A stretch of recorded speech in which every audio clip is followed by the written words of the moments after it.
Kecha tushgan 2 kunlik kelin yoki erga tegmoqchi bo'lgan qizlar uchun chozmalamon retseptini boshdan oxirigacha to'liq qilib shodda sizlar uchun qoldiraman. Eng birinchi bitta tuxum va tuzli suvga qattiqqina xamir qorib olamiz. Xamirimizni tindirib olamiz. Qancha ko'p tingan bo'lsa, shuncha yoyilishi oson bo'ladi. Yaxshilab tinib dam olgan xamirimizni xuddi shunaqangi yengilgina yoyib olamiz va lentalarga ajratib videoda ko'rsatilgandek yaxshilab piltalab olamiz. Yog'langan laganimizga zich qilib terib olamiz va ustini yog'lab bir pastga tindirib qo'yamiz. E'tibor etaman, qancha ko'p tinsa, shuncha yoyilishi oson bo'ladi. Har bitta lentamizni videoda ko'rsatilgandek piltalab chiqamiz. Ustidan ozginagina yog' quyib qo'ysanglar, o'shanda bir-biriga yopishib qolmaydi. Birinchisini piltalab, qolganlarini piltalagunimizgacha birinchimiz ancha dam oladi va shu takrorlashni 3 marta qaytaramiz. O'shanda juda ham ingichkagina bo'lib chiqadi. 3 marta piltalanib, yoyilishga tayyor bo'lgan ingichkagina xamirimizni qo'limizga o'rab olamiz va 3 marta stolga ursak, ideal darajada ingichka bo'ladi. Qaynab turgan tuzli suv ustiga xamirimizni solamiz va vilkada shunaqangi cho'zib-cho'zvarsanglar, bir-biriga yopishib qolmaydi.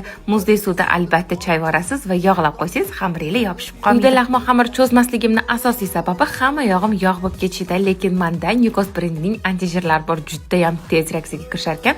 Eng asosiysi qo'lingizga shikast bermaydi, o'tkir hidi umuman. Maza qilib lahmo yegandan keyin hamma joy tozalab ham qo'yish kerak. Bir pasda hamma yog'imni tozalab oldim. Endi navbat krossovkaga. Shu sredствоni screenshot qilib olinglar. Bu yog'i yoz, oppoq krossovka kiyadiganlar uchun juda ham kerak bo'ladi. Bitta sepib shunaqangi nomli ish qilgandim, kirlaridan assaram qolmadi. Ishoninglar, ishlatib ko'rganinglardan keyin albatta menga rahmat aytasizlar.